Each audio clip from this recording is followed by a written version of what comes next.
Hello friends, welcome back to my YouTube channel Shiksha new way. आज मैं आपके लिए एक बहुत इंपॉर्टेंट वीडियो लेकर आई हूँ। ये सीटेट पेपर 1 से रिलेटेड है। सीटेट पेपर 1 में एक सब्जेक्ट होता है environmental study and pedagogy, that is EVS. So आज मैं आपके लिए 100 प्रीवियस ईयर क्वेश्चंस लेकर आई हूँ। प्रीवियस ईयर क्वेश्चंस PYQs बहुत ज़्यादा इंपॉर्टेंट होते हैं, क्योंकि चाहे कोई भी एग्ज़ाम हो PYQs में रिपीट होते ही हैं। This video is really important and मैं क्वेश्चन के साथ सॉल्यूशंस भी आपको साथ में ही प्रोवाइड करूँगी along with explanation and question related extra knowledge भी। जैसे कि ज़रूरी नहीं है अगर हम एक क्वेश्चन तैयार कर रहे हैं तो वही ऑप्शन है या फिर उसी बारे में वो बार बार पूछे, उससे थोड़ा बहुत आगे पीछे भी पूछा जा सकता है। So again I will say this video is really important and please subscribe my channel and like and share my videos. So let's start with our first question. Question number 1. In EVS, teachers should provide opportunities to the children to assess themselves. Self assessment is EVS में teacher बच्चों को opportunities provide करती है to children to assess themselves, कि उन्हें भी ये खुद भी पता होना चाहिए उनको कितना समझ आया है, कितना समझ नहीं आया है, वो अभी कितना पार्ट समझ पाए हैं अच्छे से या नहीं। सो सेल्फ असेसमेंट क्या है? Assessment for learning. Assessment for learning होता है जो असेसमेंट लर्निंग के लिए हो रही है, जैसे कि फॉर्मेटिव असेसमेंट होते हैं। जो बच्चों के साइकिल टेस्ट लिए जाते हैं वो किस लिए लिए जाते हैं? फॉर लर्निंग, कि बच्चों में जो भी अभी कमी रह गई है वो उसको इम्प्रूव कर पाए।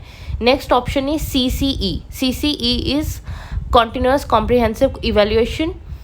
Third option is assessment as learning. Assessment as learning का मतलब होता है जब बच्चे खुद के बारे में इंफॉर्मेशन गैदर करते हैं, खुद को नोटिस करते हैं, हमने कितना सीखा है कितना नहीं, सेल्फ असेसमेंट वो होता है।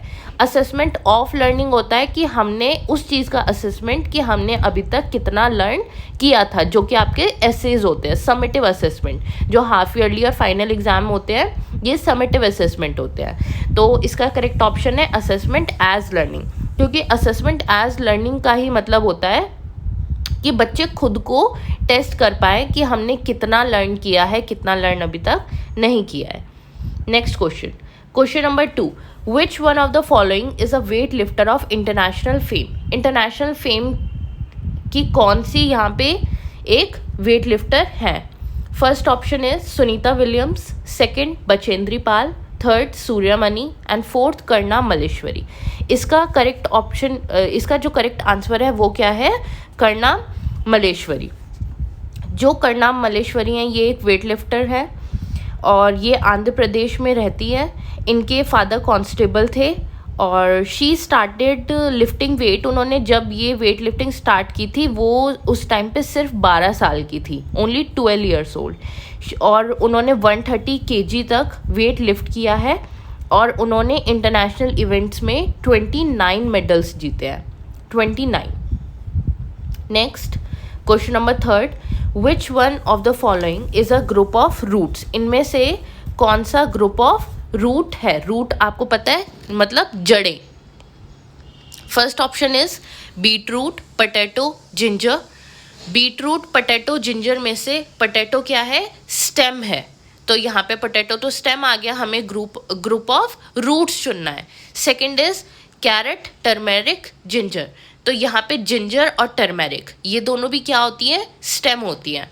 Third option is sweet potato, radish, turmeric. इसमें टर्मेरिक और स्वीट पोटैटो क्या होती हैं? स्टेम होती हैं ये भी। And fourth is carrot, beet root, radish. यही एक ऑप्शन ऐसा है जिसमें तीनों रूट्स हैं। तो correct answer is fourth option, that is carrot, beet root, radish. Next question, question number 4. Desert oak is a tree which is found in Abu Dhabi, Australia, desert of Rajasthan, fourth the desert of UAE. तो desert okay एक tree है जो कहाँ पे मिलता है? Australia में देखने को मिलता है। अब ये भी बहुत ज़्यादा इंपॉर्टेंट क्वेश्चन है क्योंकि प्रीवियस ईयर में ये बहुत ज़्यादा पूछा गया है। जो डेजर्ट ओक ट्री होता है ये एक मीडियम साइज ट्री होता है जो कि स्लो ग्रोइंग ट्री होता है। ये डेजर्ट रीजन में कहाँ के पाया जाता है? ऑस्ट्रेलिया में पाया जाता है। और इसके जो रूट्स होते हैं, पहले जो इस ट्री की लेंथ होती है वो ऐसे होती है अराउंड 4 मीटर, मतलब कोई भी नॉर्मल रूम ले लें उसके जितनी इसकी हाइट होती है, और जो इसके रूट्स की लेंथ होती है वो उसकी हाइट से 30 टाइम्स ज़्यादा अंदर तक जा सकती है। इसकी रूट्स 30 टाइम्स, 30, जब तक वो अंडरग्राउंड वाटर नहीं ढूंढ लेती है। Okay, next question, question number 5, consider the following statements about Nepenthes, a plant which hunts. तो एक नेपेंथीज एक प्लांट होता है, उसके बारे में आपको ये 4 इन्होंने स्टेटमेंट्स दिए हैं। अब इस तरह के क्वेश्चंस में क्या होता है, आपको बहुत अच्छे से इन क्वेश्चन स्टेटमेंट्स को बार बार पढ़ना होता है कि इसमें से कौन सी करेक्ट है, कौन सा ऑप्शन आपको चूज करना चाहिए। ए statement is this plant is found in Australia, Indonesia and Meghalaya in India. B is it has a pitcher-like shape and the mouth is covered by a leaf. C is it can trap and eat only small insects. D, it emits a pleasant sound to attract small insects which get trapped and cannot get out. तो इसमें से correct statements हमें choose करनी है। तो वो है, हम स्टेटमेंट बाय स्टेटमेंट हम देखते हैं अब कौन कौन सी स्टेटमेंट ठीक है कौन सी नहीं है। ए स्टेटमेंट जो कि हमने पढ़ी थी, ये प्लांट ऑस्ट्रेलिया, इंडोनेशिया, मेघालय जो कि इंडिया में है यहाँ पे पाया जाता है, ये A statement is correct. B is it has a pitcher like shape, pitcher होती है pot like shape, and the mouth is covered by a leaf, ये स्टेटमेंट भी बिल्कुल ठीक है। C, it can trap and eat only small insects, ये statement गलत है क्योंकि ये स्मॉल इंसेक्ट्स को ही ट्रैप नहीं करता, उसके साथ फ्रॉग, माउस, इन सबको भी, ये छोटे छोटे एनिमल्स को भी ट्रैप कर लेता है। D, it emits a pleasant sound to attract small insects which get trapped and cannot get out, ये स्टेटमेंट भी गलत है क्योंकि ये कोई प्लेजेंट साउंड एमिट नहीं करता है, तबकि एक तरह की स्मेल को प्रोड्यूस करता है, गुड स्मेल प्रोड्यूस करता है जिसकी तरफ अट्रैक्ट हो जाते हैं ये इंसेक्ट्स और छोटे छोटे एनिमल्स। तो इन चारों स्टेटमेंट में से कौन कौन सी ठीक है, ए और B. So first option is correct, A and B only. Question number 6. In which one of the following states of India is Dandi seashore located, where Mahatma Gandhi did his famous march before independence? ये कहाँ पे located है? आंध्र प्रदेश, कर्नाटका, महाराष्ट्र, गुजरात। तो ये गुजरात में located है। डांडी बीच एक बहुत इंपॉर्टेंट बीच है जो डांडी विलेज में लोकेटेड है। डांडी विलेज है गुजरात में। महात्मा गांधी ने डांडी मार्च निकाली थी जो साबरमती आश्रम से डांडी बीच तक थी। ये किस वजह से मार्च निकाली थी, जो ब्रिटिशर्स द्वारा लगाया गया था सॉल्ट लॉ जो उन्होंने लगा दिया था, इसका मतलब था उन्होंने सॉल्ट पे हैवी टैक्सेस लगा दिए थे। नमक जैसी चीज़ पर उन्होंने बहुत बड़े बड़े टैक्सेस लगा दिए थे, जिस वजह से ये मार्च निकाली गई थी और सॉल्ट लॉ को गांधी जी ने तोड़ा था। Next, question number 7 is high fever with shiver which can be treated with the bark of cinchona tree is typhoid, malaria, chikungunya, dengue. So cinchona tree से मतलब कौन सा, किसका क्योर है, वो कौन सी बीमारी का? तो मलेरिया जो बुखार होता है, विथ शिवर का मतलब है इसमें बहुत ज़्यादा बॉडी शिवर करती है। सो इसकी बार्क से इसकी दवाइयाँ भी बनती हैं और मलेरिया को क्योर किया जा सकता है। Next question is question number 8. In a hilly area, it was observed that the people have built their houses using stones, mud, lime and wood. These houses have 2 floors. यहाँ पे जिस hilly area की बात हो रही है, यहाँ पे लोगों ने अपने घर किस तरह से बनाए हुए हैं, स्टोन्स, मड, लाइम, वुड, इनको यूज़ करते हुए, और इन घरों के 2 फ्लोर्स हैं। ऑन द ग्राउंड फ्लोर पर they provide space for animals to live and also store necessary things. Ground floor पे एनिमल्स के रहने की जगह होती है, ग्राउंड फ्लोर पे एनिमल्स के रहने की जगह होती है और वो नेसेसरी थिंग्स मतलब इंपॉर्टेंट थिंग्स को स्टोर भी करते हैं, और फर्स्ट फ्लोर पे वो खुद रहते हैं। इस तरह के घरों की फ्लैट रूफ होती हैं, छत, और जो कि थिक ट्री ट्रंक से बनाई जाती हैं। तो ये हिली एरिया कहाँ का पार्ट है, कौन सी स्टेट में इस तरह के घर देखने को मिलते हैं? Jammu and Kashmir first option, second is Arunachal Pradesh, third is Meghalaya and fourth is Himachal Pradesh. तो इस तरह के घर देखने को मिलते हैं जम्मू एंड कश्मीर में। Next question is question number 9th, Chero is the dance form of the people of. ये कहाँ का डांस है? First option is Jharkhand, second Mizoram, third Manipur, fourth Meghalaya. तो ये चेरो कहाँ का डांस है? मिजोरम का डांस है। ये भी इस तरह के क्वेश्चंस भी रिपीटेडली पूछे जाते हैं, बहुत इंपॉर्टेंट। और भी डांस आपको इसके साथ साथ पता होने चाहिए, जैसे कि भारतनाट्यम कहाँ का है? तमिलनाडु। कुचिपुड़ी कहाँ का है? आंध्र प्रदेश। ओडिसी ओडिशा का है। कथकली केरला का है। मणिपुरी मणिपुर का है। कथक उत्तर प्रदेश का है। तो ऐसे बहुत सारे डांस फॉर्म है एंड आपको उसके बारे में पता होना चाहिए। Next question, question number 10, neighbouring states of Tamil Nadu are. Tamil Nadu की नेबरिंग स्टेट्स कौन कौन सी है? आप लोग मैप डेली देखें, क्योंकि स्टेट्स का आपको फिर आइडिया हो जाएगा कौन सी स्टेट किसके बराबर में है, और इस तरह के क्वेश्चंस भी बहुत ज़्यादा पूछे जाते हैं। तो neighbouring states of Tamil Nadu are Andhra Pradesh, Odisha, Karnataka, Kerala, Andhra Pradesh, Maharashtra, Karnataka, Chhattisgarh, Kerala. तो इसका करेक्ट ऑप्शन फोर्थ है, जो कि है Andhra Pradesh, Kerala and Karnataka. Next question, which one of the following should not be the objective of teaching EVS at primary level as per NCF 2005?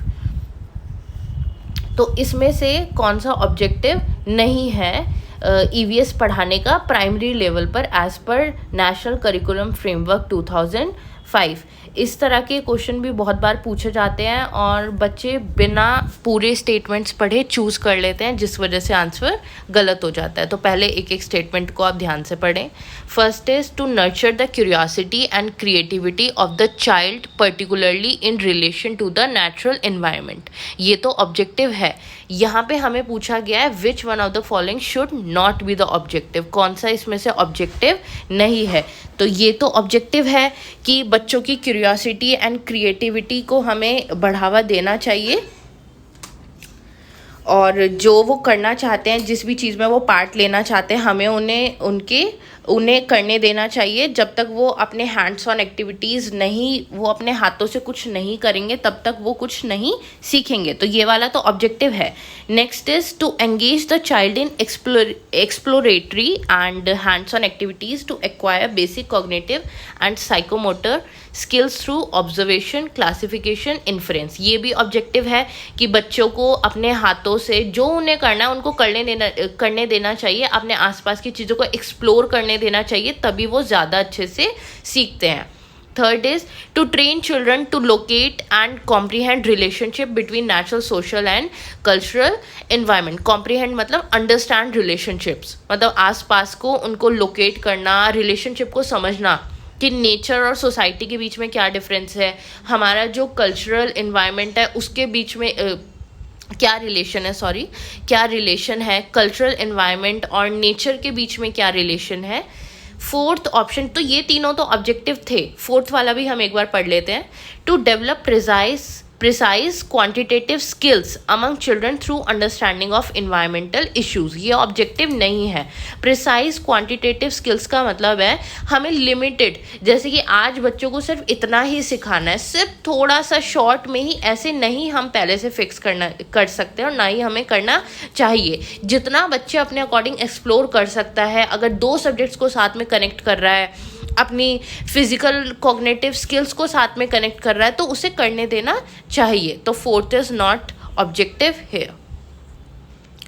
Next question is EVS for class 3rd to 5th is a subject area which integrates, मतलब जो चीज़ों को मिलाता है। तो EVS 3rd to 5th तक ही पढ़ाया जाता है, फर्स्ट और सेकेंड में EVS नहीं पढ़ाया जाता है, सिर्फ 3rd to 5th तक। तो वो क्या इंटीग्रेट करता है? The concept and issues of science के कंसेप्ट भी EVS के अंदर आ जाते हैं। Second is the concept and issues of science, social studies and environmental education. Science, SST और हमारे इन्वायरमेंट के तीनों के कंसेप्ट EVS के अंदर आ जाते हैं। Third is concept and issues of social science and science. Fourth is concept and issues of science and environmental education. So the correct option is second, क्योंकि उसमें साइंस के भी कंसेप्ट होते हैं, सोशल स्टडीज़ के भी कंसेप्ट होते हैं एंड environmental एजुकेशन के भी कंसेप्ट होते हैं. So the correct option is second one. Next question is question number 13. Which of the following is true with respect to EVS? EVS के रिस्पेक्ट में कौन सी स्टेटमेंट इसमें से ठीक है? First, EVS is a subject taught from classes 1 to 5. नहीं, बिल्कुल नहीं. मैंने अभी आपको बताया था 3rd to 5th तक ही EVS को पढ़ाया जाता है. Second, for classes 1st and 2nd EVS is taught through language and mathematics. First और सेकेंड में EVS तो होता नहीं है, तो EVS किस तरह से बच्चों को अब इन्वायरमेंट के बारे में थोड़ा तो पढ़ाया जाता है ना. ये एनिमल है, ये पेड़ है, ये पौधे हैं, आपके आसपास ये सब कुछ है, तो वो किसके थ्रू पढ़ाया जाता है? लैंग्वेज और मैथमेटिक्स के थ्रू पढ़ाया जाता है. सो करेक्ट ऑप्शन यही है. बाकी भी ऑप्शन हम एक बार पढ़ लेते हैं. Question number 3rd, for classes 2nd, 3rd and 4th issues and concern of EVS are taught through language and mathematics. Second में ही ऐसे लैंग्वेज और मैथमेटिक्स के थ्रू पढ़ाया जाता है. 3rd और 4th में, 5th में, 3rd, 4th, 5th इन तीनों क्लासेस में EVS आ जाती है, तो ये ऑप्शन भी गलत है. 4th, for classes 1st and 2nd concern and issues of EVS are taught through science and social science.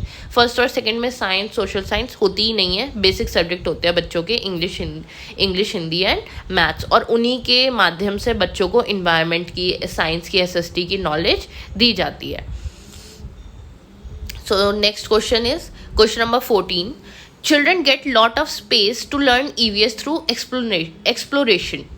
This indicates that EVS is learned through rote. पहले क्वेश्चन का मतलब ये है, जो चिल्ड्रन को स्पेस मिलती है EVS लर्न करते वक्त, EVS पढ़ते वक्त, एक्सप्लोर करते हैं वो अपने आसपास, तो ये क्या इंडिकेट करता है? EVS is learn through rote. Rote होता है रटना. बच्चे नहीं रटते हैं ना, जब वो एक्सप्लोर कर रहे हैं तो एक्सप्लोरेशन में रटना तो है ही नहीं. Next, EVS is learn through information. Information मतलब जो हम बच्चों को डायरेक्ट इन्फॉर्मेशन दे देते हैं, बेटा A फॉर एप्पल, तो ये हो जाएगी इन्फॉर्मेशन देना. एक्सप्लोरेशन में इन्फॉर्मेशन देना भी नहीं आता है. Third, EVS is child centre.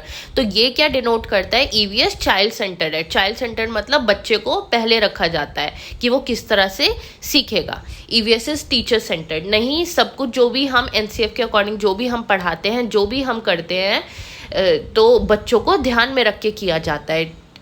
बच्चे ही सब चीज़ों को सेंटर है. तो EVS इज चाइल्ड सेंटर. बच्चों को इस तरह से पढ़ाया जाता है कि बच्चों को अच्छे से समझ आए और उनको किसी भी तरह की कन्फ्यूज़न ना हो. रोट लर्निंग तो बिल्कुल भी ना हो. Next question number 15. Which of the following is a sub theme under the theme suggested in the EVS syllabus. EVS syllabus जो है वो 6 मेन थीम्स में डिवाइडेड है. बाकी चैप्टर्स उन थीम्स के अंडर आते हैं. ये भी बहुत इंपॉर्टेंट क्वेश्चन है, बहुत पूछा जाता है. First theme is family and friends, second food, third animals, things we make, fourth is things we make and do. तो सब थीम ऐसी कौन सी सब थीम है थीम के अंडर जो सजेस्ट की गई है? ये सब थीम है. कौन सी इसमें से मेन थीम नहीं है? तो एनिमल्स मेन थीम नहीं है. मेन थीम जो 6 होती है वो है family and friends, food, shelter, water, travel, things we make and do, और एनिमल्स क्या है? एक सब थीम है. Next question. Which of the following is a desirable practice for an EVS teacher. EVS teacher के लिए कौन सी इसमें से डिजायरेबल प्रैक्टिस है, मतलब जो उसको करनी ही करनी चाहिए? First is addressing multi cultural dimensions of diverse classrooms. Second, encouraging children to provide important information related to the concept of EVS. Third, linear arrangement of 6 themes of EVS. Fourth, relying only in textbooks. First इसमें से बिल्कुल ठीक है, क्योंकि multi cultural dimensions of diverse classroom. अब क्या होता है, क्लास में हर तरह के बच्चे होते हैं. हमें हर तरह का जो भी हमें लैंग्वेज यूज़ करनी है, जो भी हमें एक्टिविटीज़ करानी है, वो हमें हर तरह के बच्चे को ध्यान में रख के करानी चाहिए. और मल्टी कल्चरल डायमेंशंस का मतलब होता है कि बहुत तरह के डायमेंशंस हमें ध्यान में रखने चाहिए, चाहे वो फिजिकल, मेंटल, किसी भी तरह के डायमेंशंस हो, वो हमें सब ध्यान में रखने चाहिए, तभी हम सारे बच्चों की नीड्स को फुलफिल कर सकते हैं। तो first is absolutely correct. Second, बच्चों को सिर्फ इंपॉर्टेंट इन्फॉर्मेशन देनी चाहिए कि हम उन्हें मेन बता दें, बेटा इसके अंदर ये है, इसके अंदर ये है, ये भी गलत है। सिर्फ हमें कुछ ही फ्यू इंपॉर्टेंट पॉइंट्स उनको नहीं बताने चाहिए, उनको एक्सप्लोर करने देना, उनको हर चीज़ से अवगत कराना है।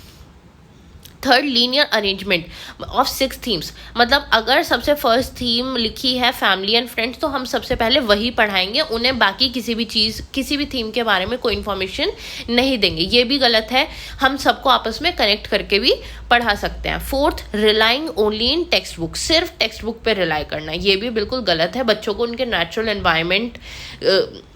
एनवायरनमेंट पे भी उनको ध्यान देना चाहिए, उनके आसपास क्या है, उनसे जब वो चीज़ें रिलेट करते हैं तभी वो जल्दी से जल्दी सीखते हैं। Question number 17, which of the following is are important in constructing knowledge in EVS by the children. बच्चों के लिए क्या इंपॉर्टेंट है नॉलेज कंस्ट्रक्ट करने के लिए इन ईवीएस बाय द चिल्ड्रन, मतलब बच्चे किससे सीखेंगे, क्या इनमें से किन चीज़ों से उनकी नॉलेज और ज़्यादा एनहेंस होगी। So the A option is active participation of children, बिल्कुल ठीक है। जब तक बच्चे एक्टिवली पार्टिसिपेट नहीं करेंगे किसी भी चीज़ में, वो कैसे सीखेंगे जब तक वो खुद से पार्टिसिपेट नहीं करते हैं। Active learning is very important. B, community members of children, बिल्कुल ये ऑप्शन भी बिल्कुल ठीक है। वो कम्युनिटी के साथ जुड़ेंगे, जब उनसे भी बहुत सारी चीज़ें सीखेंगे तो वो एक्टिवली और भी चीज़ें लर्न करेंगे। सी, टेक्स्ट बुक ऑफ ईवीएस, ये भी इम्पॉर्टेंट है। बच्चे अपने इन्वायरमेंट से भी रिलेट करते हैं, अपने सराउंडिंग्स भी देखते हैं, बट वो टेक्स्ट बुक के थ्रू भी बहुत कुछ सीखते हैं। D, description and definition given in the text book of EVS, ये गलत है। सिर्फ डेफिनेशन पे ही आप बच्चे को कोई डेफिनेशन लर्न करा देंगे तो बच्चा उससे ज़रूरी नहीं है कि बच्चा उससे सीख लेगा। डेफिनेशन ही लर्न सिर्फ वो रोड लर्निंग के अंदर आ जाएगा कि बच्चे रट्टा मार लेगा, तो उससे उसकी नॉलेज कैसे एनहांस होगी। तो ये ऑप्शन बिल्कुल गलत है। Correct option are A, B and C. Question number 18, children can be effectively engage in EVS learning through, तो बच्चों को कैसे इफेक्टिवली एंगेज, मतलब अपने साथ कैसे एंगेज किया जा सकता है जिससे उनका इंटरेस्ट लूज ना हो और वो जो भी लर्न कर रहे हैं वो अच्छे से कर लें। किसके थ्रू? A, narratives, B, stories, C, effective explanation of concepts by the teacher, D, effective demonstration and explanation of concepts by the teacher. इसका करेक्ट ऑप्शन है ए एंड बी। छोटे बच्चों को किसके थ्रू सिखाया जाता है? नैरेटिव्स के थ्रू, मतलब नरेट किया जाता है चीज़ों को। और किसके थ्रू सिखाया जाता है? स्टोरीज के थ्रू। बच्चों को कहानी सुना के। नैरेटिव्स मतलब कि नरेट करना किसी भी इंसिडेंट को, हमारे साथ ये हुआ था, हमारे साथ वो हुआ था। और स्टोरीज़ को, जैसे स्टोरीज़ के थ्रू कि बच्चों को फॉरेस्ट की स्टोरीज सुनाई जाती है, जानवरों की स्टोरीज सुनाई जाती है, जिससे वो चीज़ों को सीखते हैं और क्या करते हैं, उनसे अपने आप को लिंक करते हैं, अपने आप को रिलेट करते हैं, और वो स्टोरीज़ के थ्रू उनको वो चीज़ें याद भी रहती हैं। So the correct option is A and B. Question number 19. Objective of EVS teacher who encourages his or her children to observe animals and make pictures on their own is R. मतलब क्या objective है उस EVS teacher का, वो क्या करना चाह रही है जो इनकरेज कर रही है चिल्ड्रन को कि आप ऑब्जर्व करो एनिमल्स को, देखो उनको ध्यान से और उनकी पिक्चर बनाओ खुद से। तो वो क्या करना चाह रही है? फर्स्ट इज़ डेवलप क्रिएटिविटी, उनके अंदर क्रिएटिविटी बढ़ाना चाह रही है कि वो कितने क्रिएटिव हैं, वो किस तरह से एनिमल को प्रेजेंट करते हैं, बिल्कुल ठीक है। B, develop observation and design skills of children, वो ऑब्जर्वेशन उनके अंदर डेवलप करना चाह रही है। बच्चे जब भी उनको ड्रॉ करना होगा तो वो पहले वो ज़्यादा ऑब्जर्व करेंगे कि वो एनिमल की इतनी लेग्स हैं, इस तरह का वो दिखता है, उसका डिस्क्रिप्शन इस तरह से है। तो ये ऑप्शन भी बिल्कुल ठीक है।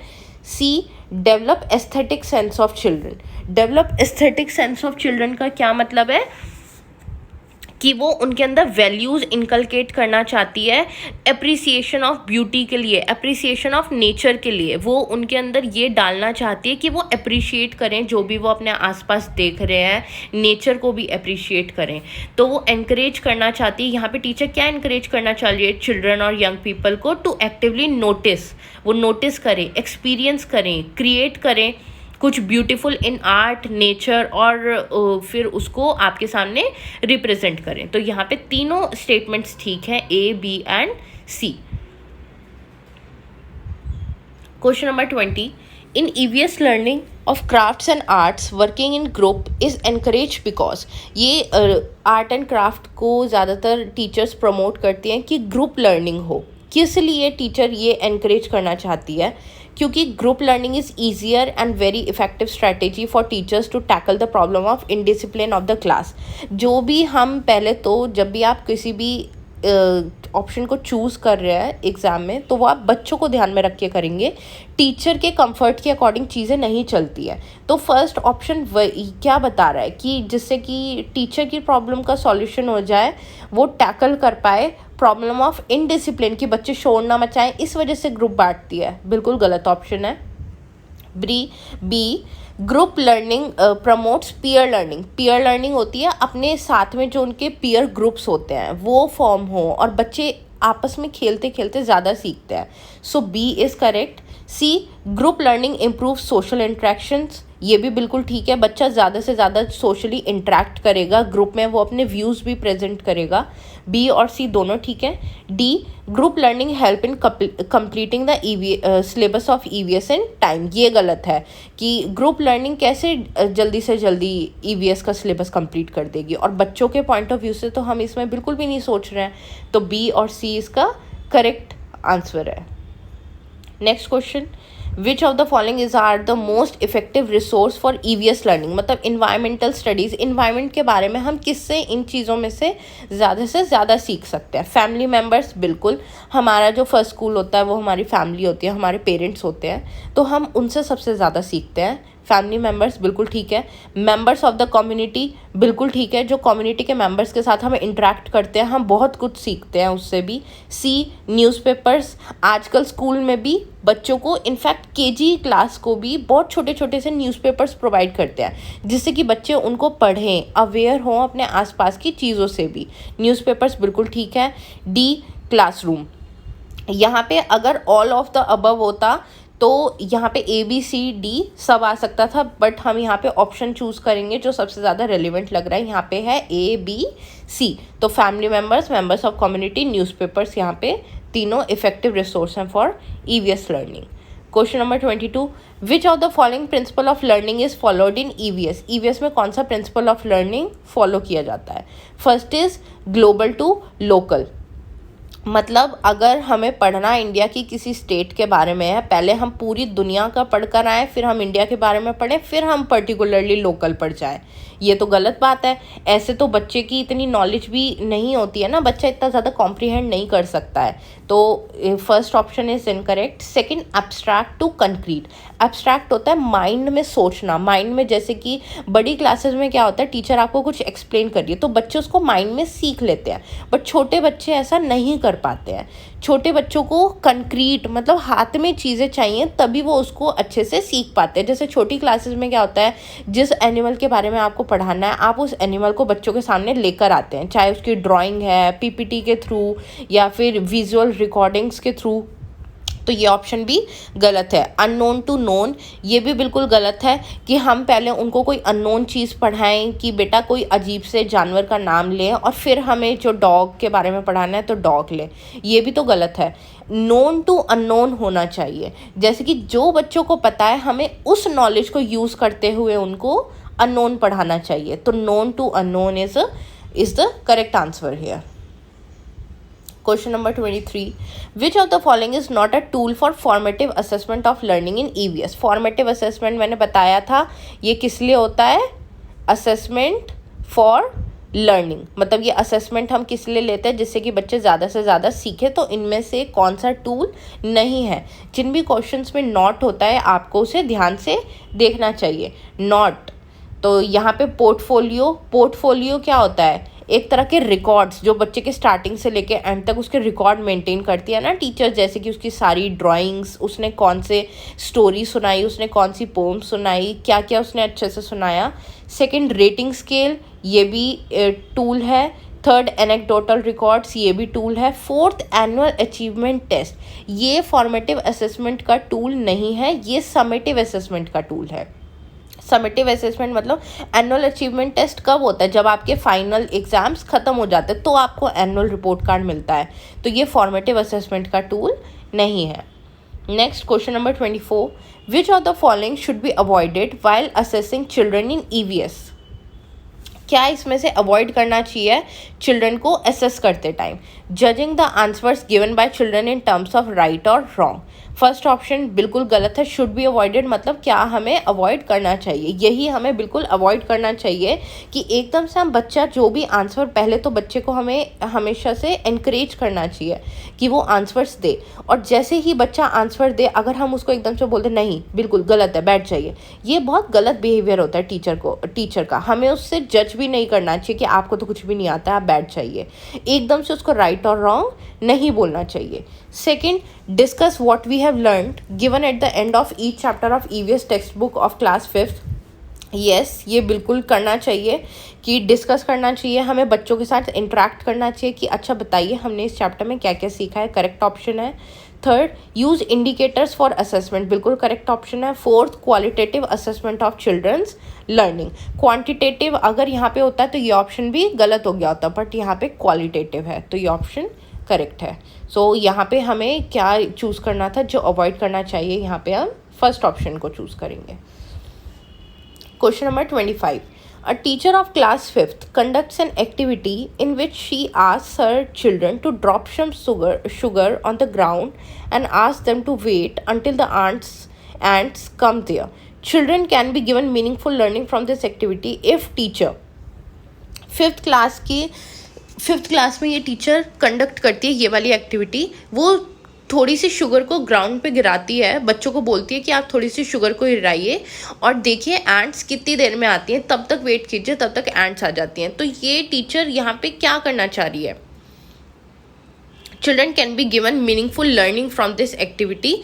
तो चिल्ड्रन मीनिंगफुल लर्निंग कब मीनिंगफुली लर्न करेंगे, जब teacher encourage her his children to observe the activity, जब टीचर एनकरेज कर रहा है कि बेटा आप उसको ऑब्जर्व कीजिए।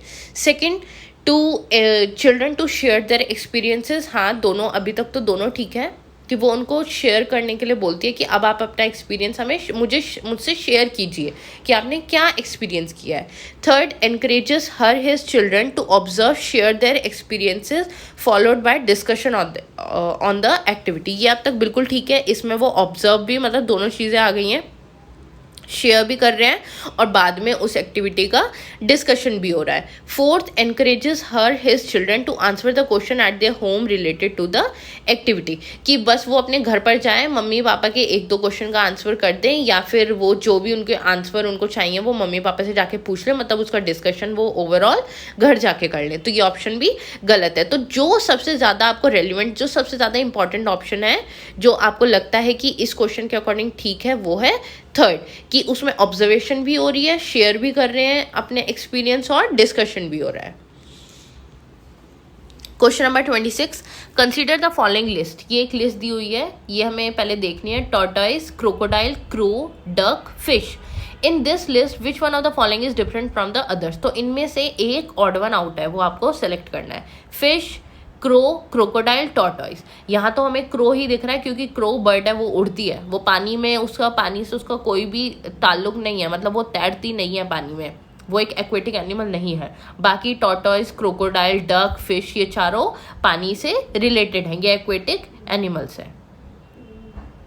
नेक्स्ट क्वेश्चन इज, यहाँ पे आपको दो कॉलम दिया है, यहाँ पे आपको मैच द फॉलोइंग करना है। बेसिकली ये पहले सिटी है, स्टेट है, और वहाँ पे किस तरह का खाना खाया जाता है। तो फर्स्ट है हांगकांग। हांगकांग में खाया जाता है, मैं आपको इसके डायरेक्ट आंसर बता देती हूँ, वहाँ पे कुक्ड स्नेक्स बहुत ज़्यादा खाए जाते हैं, मतलब सांप वगैरह, उनकी तरह तरह की डिशेस जो स्नेक से बनाई जाती हैं वो। तो ए का जो करेक्ट आंसर है वो है कुक्ड स्नेक्स। केरला में क्या खाया जाता है, केरला कहाँ पे है? कोस्टल एरिया पे है, तो यहाँ पे बॉइल्ड टैपियोका विथ एनी करी, वहाँ पे केरला में ज़्यादातर ये खाया जाता है। सी, कश्मीर में क्या खाया जाता है? Fish cooked in mustard oil. Fish cooked in mustard oil क्या खाया जाता है? कश्मीर में। इसमें बच्चे बहुत ज़्यादा इस ऑप्शन में ज़्यादातर बच्चे कंफ्यूज हो जाते हैं। अगर यहाँ पे होता fish cooked in coconut oil, तो क्या होता? उसका ऑप्शन क्या हो जाता? उसका ऑप्शन गोवा होता। पर यहाँ पे क्या है?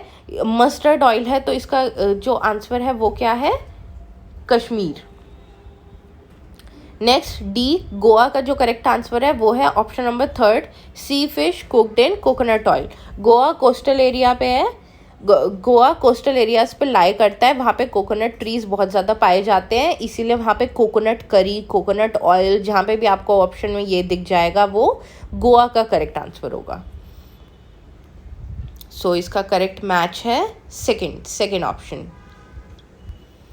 Next, which one of the following bird species moves its neck back and forth with a jerk? मतलब झटके से, जैसे अभी आगे नेक है, झटके से एकदम से पीछे कौन सी बर्ड कर लेती है? इसका करेक्ट आंसर है माइना। इस आउल जो है वो झटके से नहीं करता है, वो 360 डिग्री अपनी नेक को रोटेट कर लेता है, बट जहाँ पे आ जाएगा विथ अ जर्क, उसका आंसर हो जाएगा माइना। Question number 29, consider the following description of houses. यहाँ पे घरों के जो डिस्क्रिप्शन दिया हुआ है पहले हमें ये पढ़ने हैं। In Rajasthan the villagers live in mud houses with roofs of thorny bushes. यहाँ पे राजस्थान में लोग मिट्टी के घरों में रहते हैं, और जो उनकी घरों की जो छत बनाई जाती है वो कांटे वाली झाड़ियों से बनाई जाती है। बी, इन मनाली जो हिमाचल प्रदेश में है, houses are made on bamboo pillars. बिल्कुल भी ऐसा नहीं है, ये गलत है। आसाम में बनाए जाते हैं बैम्बू पिलर्स पे, मनाली में नहीं बनाए जाते हैं। हिली एरिया में बैम्बू पिलर्स पे कैसे घर बनाए जाएंगे? सी, इन ले 2 floor houses are made of stones, the ground floor is for animals and for storing necessary things। ये सी ऑप्शन भी बिल्कुल करेक्ट है। लेह लद्दाख में 2 फ्लोर के घर बनाए जाते हैं, ग्राउंड फ्लोर एनिमल्स के लिए और एज अ स्टोर रूम, और फर्स्ट फ्लोर पे लोग खुद रहते हैं, और वहाँ के जो घर होते हैं वो स्टोन से बनाए जाते हैं। तो ए और सी स्टेटमेंट यहाँ पे करेक्ट है। Question number 30, consider the following statements about elephants. Elephants के बारे में कुछ स्टेटमेंट्स दी हुई हैं, देखते हैं कौन कौन सी ठीक है। Elephants do not, A statement is elephants do not rest very much, they sleep 2 to 4 hours only in a day. Elephants ज़्यादा रेस्ट नहीं करते हैं, वो दिन में 2 से 4 घंटे तक सोते हैं बस, ये बिल्कुल ठीक है।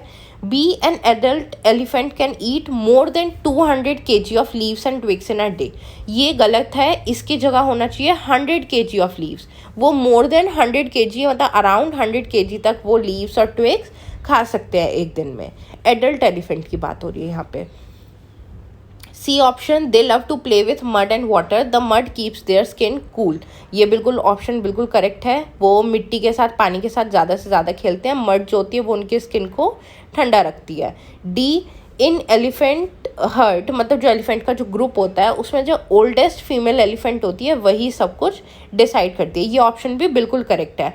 जब एलिफेंट का जो मेल बेबी होता है वो बड़ा हो जाता है, वो ग्रुप को खुद ही छोड़ देता है, 2-4 साल में ही वो ग्रुप को छोड़ देता है। और ज़्यादातर जो इनका हर्ड होता है वो किससे कंसिस्ट करता है? ये फीमेल एलिफेंट मिलके अपना ग्रुप बनाती है, और जो ओल्डेस्ट फीमेल एलिफेंट होती है वही सब कुछ डिसाइड करती है। तो इन सारी स्टेटमेंट में से कौन कौन सी स्टेटमेंट्स ठीक? A, C and D. Next question is, which of the following is not a union territory of India? कौन सी यूटी यूनियन टेरिटरी इंडिया की नहीं है? लद्दाख, जम्मू एंड कश्मीर, मणिपुर, चंडीगढ़। तो इसमें से मणिपुर यूटी यूनियन टेरिटरी नहीं है, ये एक स्टेट है। यूनियन टेरिटरीज हमारी करंटली कितनी है? 9। Delhi, Andaman and Nicobar, Chandigarh, Dadra and Nagar Haveli, Daman and Diu ये कंबाइंड है। Jammu and Kashmir, Ladakh, Lakshadweep and Puducherry. Next, which among the following produce crude oil? Petroleum इनमें से कौन सी स्टेट्स प्रोड्यूस करती है? Bombay High and West Bengal, Assam and Odisha, Gujarat and Tamil Nadu, Bihar and Bombay High. तो इसमें से करेक्ट ऑप्शन है Gujarat and Tamil Nadu. Next, constitution of our country was prepared under the leadership of, constitution किसकी लीडरशिप के अंडर प्रिपेयर किया गया था? Mohandas Karamchand Gandhi, Sardar Vallabh bhai Patel, doctor Bhimrao Baba Saheb Ambedkar and Sarvepalli doctor Radhakrishnan. तो ये प्रिपेयर किया गया था डॉक्टर भीमराव बाबा साहेब अम्बेडकर के लीडरशिप के अंडर, जिन्हें फादर ऑफ कॉन्स्टिट्यूशन भी बोला जाता है। Next question, consider the following functions for plants, मतलब ये फंक्शन हमें प्लांट्स के पहले पढ़ने हैं कि ये प्लांट्स के फंक्शन है। To give support to the plant, to provide humus, to store food, to absorb water and minerals. अब इसमें से रूट्स के फंक्शन कौन कौन से हैं, मतलब रूट इनमें से क्या क्या फंक्शन परफॉर्म करती है? To give support to the plant, yes वो प्लांट को सपोर्ट करती है, जड़ें मजबूत होंगी तो प्लांट खड़ा रहता है सीधा। टू प्रोवाइड ह्यूमस, नहीं, रूट प्लांट के ह्यूमस प्रोवाइड नहीं करती है। Third, to store food, yes वो स्टोर करती है फूड, जैसे कि अंडरग्राउंड रूट्स होती है ना, जैसे कैरेट होती है, रेडिश होती है, हमने अभी पहले भी क्वेश्चन में किया था, बीट रूट होती है, तो ये स्टोर करती है food. Next, to absorb water and minerals, yes root का मेन फंक्शन यही होता है कि वो सॉइल से वाटर और मिनरल्स को एब्जॉर्ब करती है। तो रूट के कौन कौन से फंक्शन हो गए इन चारों में से? A, C and D. Next question is, Pochampally is a town of southern state of India which is famous for its beautifully designed bright colored Pochampally sarees and for the special kind of weave which is also called Pochampally. This town is now a part of. Pochampally एक तरह की art है और आपको ये भी hint दिया गया है कि ये आर्ट कहाँ पे परफॉर्म होती है, एक सदर्न स्टेट में होती है। तो वो टाउन मतलब कहाँ पे, कौन सी स्टेट में बेसिकली ये होती है? कर्नाटका, केरला, तेलंगाना या फिर तमिलनाडु। तो ये कहाँ पे होती है? तेलंगाना में होती है। पोचमपल्ली एक आर्ट है जो कि साड़ी वगैरह पे ये डिज़ाइन काफ़ी ज़्यादा देखने को मिलता है। और ऐसे बहुत सारी आर्ट्स वगैरह होती हैं जो तरह तरह की स्टेट्स में की जाती हैं, जैसे कि चिकनकारी कहाँ पे होती है? लखनऊ में होती है। और परफ्यूम इंडस्ट्री कहाँ की फेमस है? कन्नौज की। एक जामदनी आर्ट होता है जो वेस्ट बंगाल में फेमस है।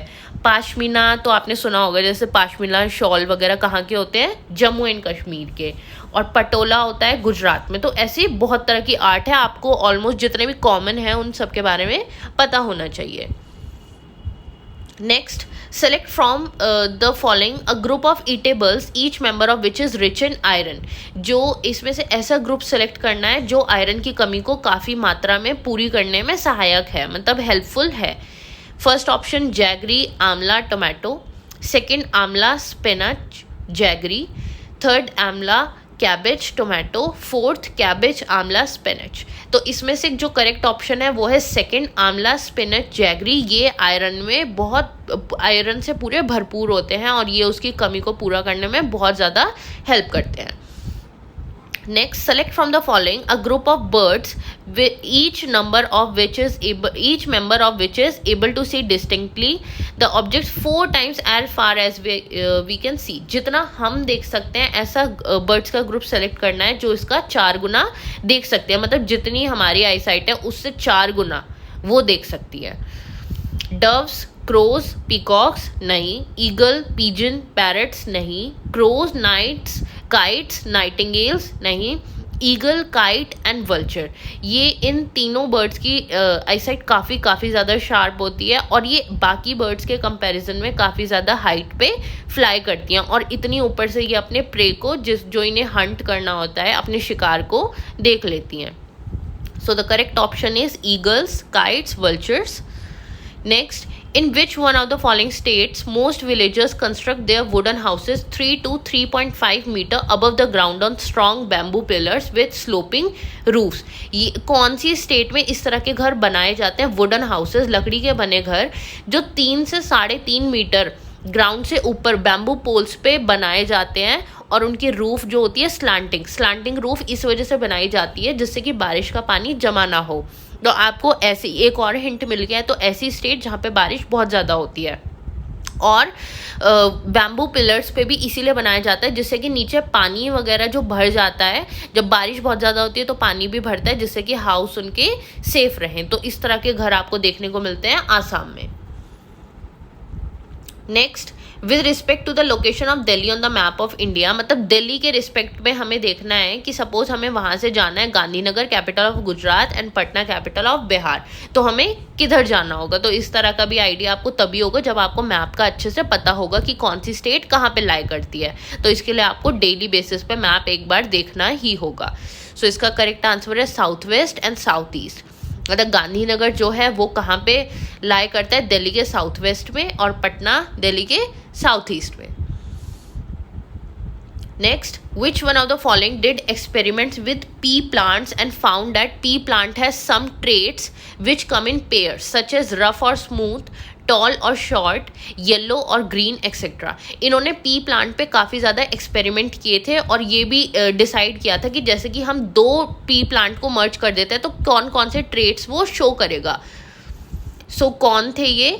Doctor MS Swaminathan, Gregor John Mendel, George menstrual, Charles Darwin. तो इसका करेक्ट आंसर है ग्रेगर जॉन मेंडल। जहाँ पे भी आपको पी प्लांट नजर आएगा उसका करेक्ट आंसर यही होगा, Gregor John Mendel. Next, which of the following is one of the 6 themes suggested in the EVS syllabus as per NCF 2005। ये भी हमने पढ़ी थी कि कौन सा मेन 6 थीम्स में है, तो ये आपको पता ही होनी चाहिए।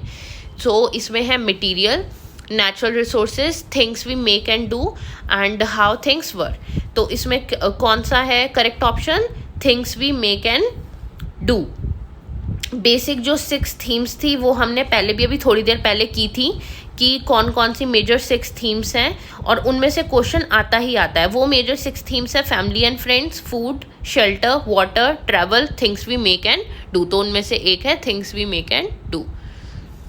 Next, what should be avoided in anecdotal records. इनमें से क्या अवॉइड किया जाना चाहिए?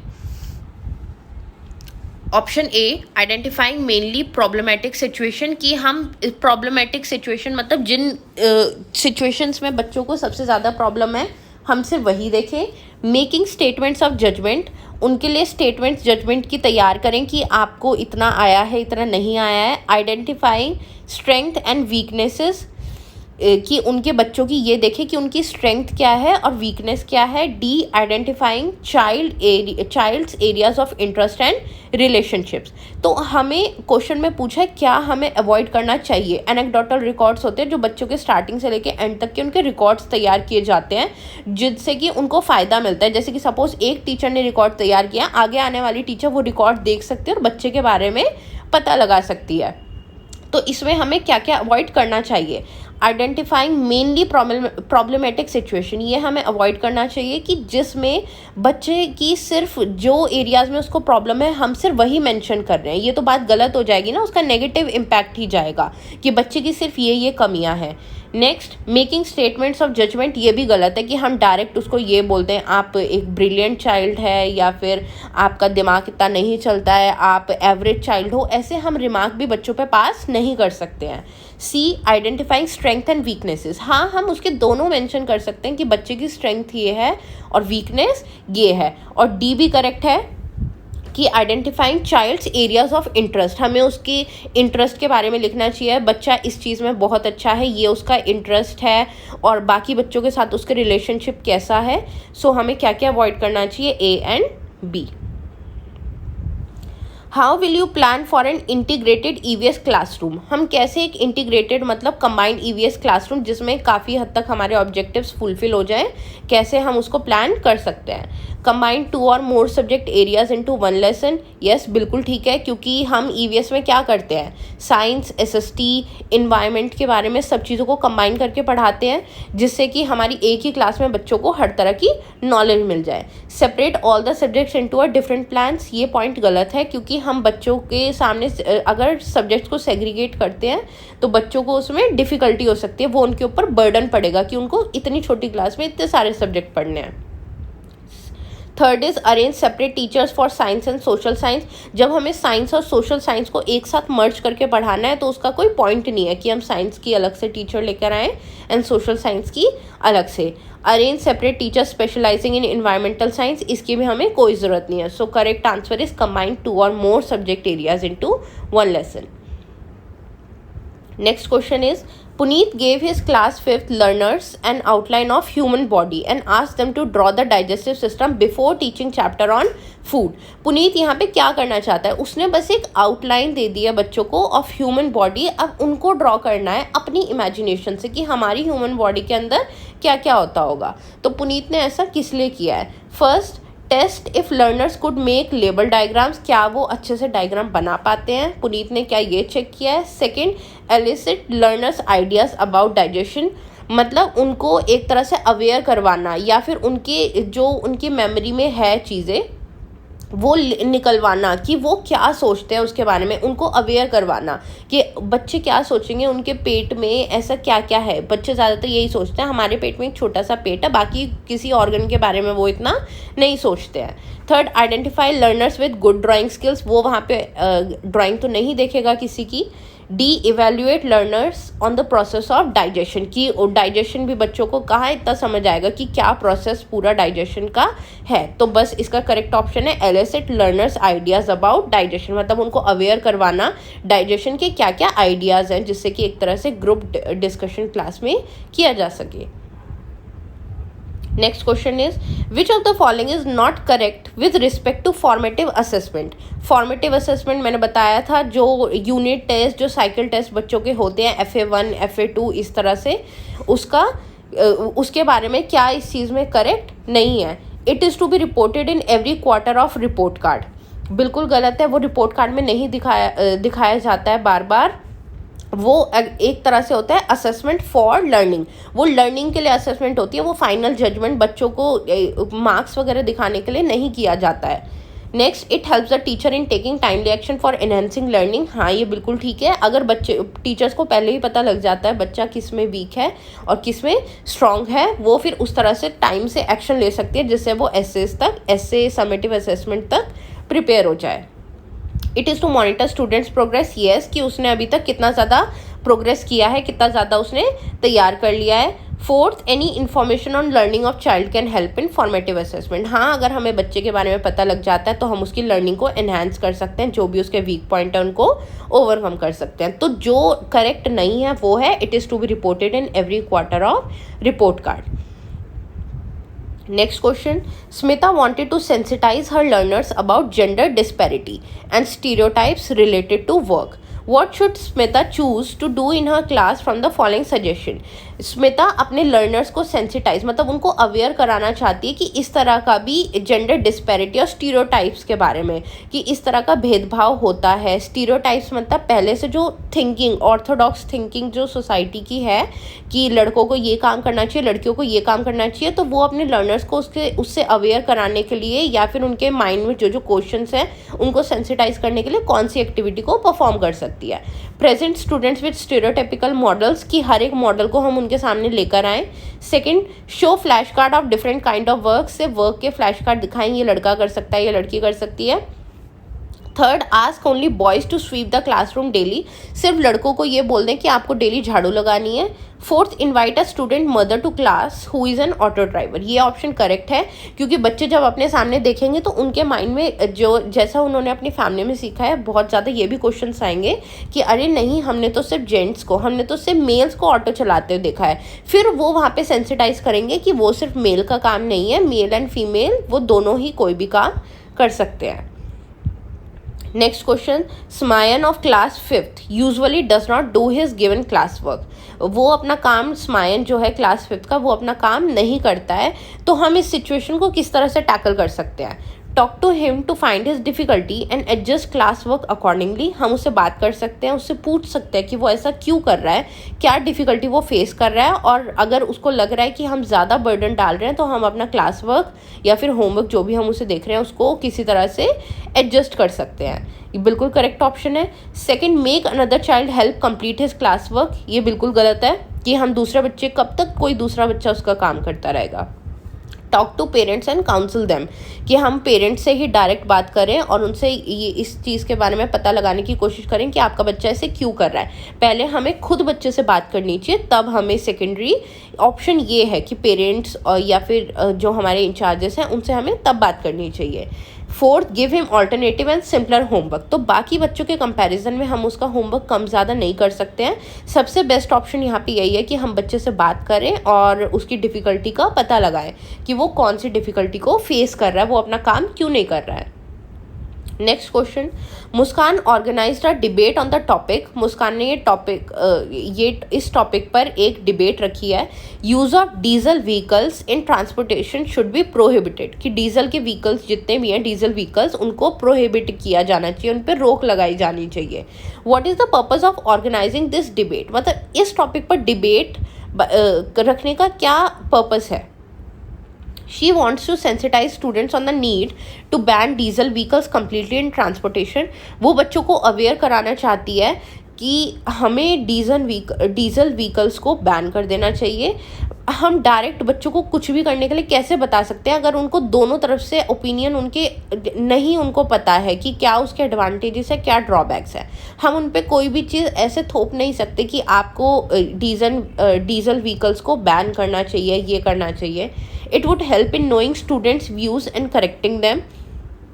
तो डिबेट से क्या फ़ायदा होगा कि हमें स्टूडेंट्स के व्यूज़ पता चलेंगे और हम उनको एकदम से करेक्ट करना चाहेंगे, एकदम से करेक्ट करने लग जाएंगे। नहीं आप ये गलत सोच रहे हो, आप ये सही सोच रहे हो, ये भी इतना करेक्ट ऑप्शन नहीं है।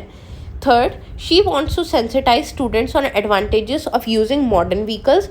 वो बताना चाहती है स्टूडेंट्स को कि एडवांटेजेस क्या क्या है आजकल जो हम इलेक्ट्रॉनिक कार्स या फिर मॉडर्न व्हीकल्स को यूज़ कर रहे हैं। Fourth, it help students in appreciating multiple perspectives on this issue, मतलब मल्टीपल पर्सपेक्टिव्स वहाँ से निकल के आएंगे और लोगों को पता चलेगा। जैसे कि किसी का कोई ओपिनियन होगा, किसी का कोई ओपिनियन होगा और बाकी बच्चों को भी इसके बारे में पता चलेगा। वो ज़्यादा से ज़्यादा उनको पॉइंट्स पता चलेंगे क्या इस चीज़ के एडवांटेजेस हैं और क्या डिसएडवांटेजेस हैं, तभी वो अपने एक कंक्लूजन पे पहुँच पाएंगे। Next question, mapping skills in EVS help develop. Mapping skills जो होती हैं, जैसे कि हम एक मैप से ये बताते हैं कौन सी स्टेट किधर लाई करती है, कौन सी नॉर्थ में है, कौन सी साउथ में है, ये ईवीएस में क्या डेवलप करती है। The skill of drawing landscapes, नहीं उससे लैंडस्केप्स तो बच्चा ड्रॉ नहीं करेगा।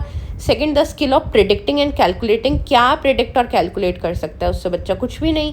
रिकॉर्डिंग स्किल, रिकॉर्ड भी बच्चे को हमें रोट लर्निंग तो यहाँ पे नहीं करा रही है कि वो अपने थॉट्स वगैरह रिकॉर्ड करने लग जाए या मैप में कुछ चेंजेस कर दे। Fourth, understanding of relative position of places, ये इसका करेक्ट ऑप्शन है कि वो ये जान पाए कि जैसे कि हम सपोज उनको क्लाइमेट पढ़ा रहे हैं तो जो नॉर्दर्न स्टेट्स हैं वहाँ पे क्लाइमेट ठंडा है as compare to southern state, तो वो रिलेट कर पाए, वो वहाँ पे लाई करती है, वो वहाँ पे लाई करती है, इसलिए वहाँ का टेम्परेचर, वहाँ का खाना वो वहाँ से डिफरेंट है। Next, the integrated nature of EVS help to. Integrated nature जो है, जैसे हम बच्चों को कंबाइंड करके पढ़ाते हैं सोशल स्टडीज, साइंस, इन्वायरमेंट के बारे में, वो किस चीज़ में हेल्प करता है। Reduce the curriculum load and introduce specific topics. Reduce curriculum load and help children to learn meaningfully, ये करेक्ट ऑप्शन है। वो उनके ऊपर सब्जेक्ट का लोड नहीं डालता है कि उनके ऊपर साइंस भी पढ़ना है, एसएसटी भी पढ़ना है, इंग्लिश भी पढ़ना है, हिंदी भी पढ़ना है, मैथ्स भी पढ़ना है, और चिल्ड्रन मीनिंगफुली मतलब रिलेट करते हुए सारे सब्जेक्ट्स को अच्छे से उनको लर्न भी कर लेते हैं। Follow child-centered approach and introduce larger number of concepts. Fourth, learn from information and description provided. तो करेक्ट ऑप्शन इसमें सबसे ज़्यादा यही है कि वो करिकुलम लोड को रिड्यूस करता है और चिल्ड्रन को हेल्प करता है to learn meaningfully. Next question, which of the following is not a broad indicator of EVS assessment. EVS की असेसमेंट कंडक्ट करने के लिए कौन सा इसमें से इंडिकेटर नहीं है। First, cooperation, second, concern for justice, third, concern for equality and fourth is concept mapping. बच्चे ने कंसेप्ट किस तरह से अपने अंदर रिटेन किया है, किस तरह से उसको समझा है, ये ब्रॉड इंडिकेटर नहीं है ईवीएस असेसमेंट का, बाकी है। Next question, there is a paragraph in class 5th EVS textbook based on Al-Biruni's observation of construction of ponds in India some 1000 years ago. Al-Biruni हमारे इंडिया में आया था और उसने जो ऑब्जर्वेशन थी वो बुक्स में रिकॉर्ड किया था कि किस तरह के पॉन्ड्स बने हुए हैं। So what would be the purpose of including this paragraph. तो आज हमने ये पैराग्राफ अपनी टेक्स्ट बुक्स में किस लिए इंक्लूड किया है। First statement is it helps learner to identify sources of history.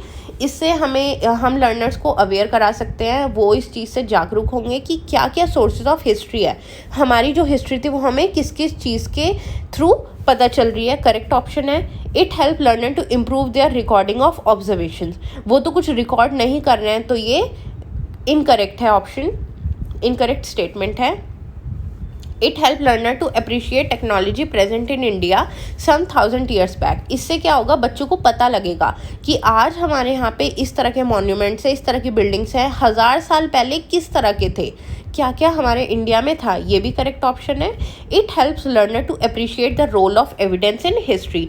बच्चों को ये भी पता लगेगा कि एविडेंस जो हमें पुराने ज़माने में, जो हमें इन राइटर्स, जो हमें इन टूरिस्ट के थ्रू पता चला है, उसका आज हमारी हिस्ट्री में क्या रोल प्ले करता है। तो इसकी ए, सी एंड डी ये तीनों स्टेटमेंट्स करेक्ट हैं। Next, with over 50 students in her class, Vani wants to engage them in an activity which involves maximum number of senses to enhance learning. उसकी class में 50 students हैं, वानी उनको एक ऐसी एक्टिविटी में एंगेज करना चाहती है जिसमें मैक्सिमम नंबर ऑफ सेंसेस, मतलब उनके सारे सेंसेस लर्निंग में यूज़ हो। विच of the following activities will be suitable for this purpose. तो वो किस तरह की एक्टिविटी कंडक्ट करा सकते हैं जिससे बच्चे अपने सारे सेंसेस को एक साथ यूज़ करें। First is inviting resource person from community to demonstrate their skills. मतलब हम कम्युनिटी मेंबर्स को बुला सकते हैं, वो अपनी स्किल्स का प्रदर्शन करें बच्चों के सामने। उसमें कुछ बच्चे देखेंगे, कुछ सुनेंगे, पर बाकी वो सेंसेस अपने यूज़ नहीं करेंगे। Second, encouraging group discussion. Group discussion में भी वो एक दूसरे की सुनेंगे, देखेंगे और उससे ज़्यादा कुछ वो नहीं करेंगे। Third, using smart classroom for relevant audio video material. उसमें भी क्या होगा कि बच्चे स्मार्ट क्लासरूम में सिर्फ उनका कानों से सुनेंगे और देखेंगे और उससे ज़्यादा कुछ नहीं करेंगे। But organising field trip to a nearby place, इसमें बच्चे अपने सारे सेंसेस को यूज़ करेंगे। वो आसपास की चीज़ों को ऑब्जर्व करेंगे, चीज़ों को फील करेंगे, चीज़ों को नोटिस करेंगे और फिर वो एक कंक्लूजन पे पहुँचेंगे। So fourth is correct statement. Why does Ikra encourage her learners to read newspaper and magazine in EVS? वो क्यों encourage करती है अपने learner को newspaper और magazines पढ़ने के लिए? These are entertaining resources available. These help learners to engage with the real world. These help learners to become independent. These help learners become competitive. क्योंकि वो बच्चों को real world के साथ engage करना चाहती है, connect करना चाहती है।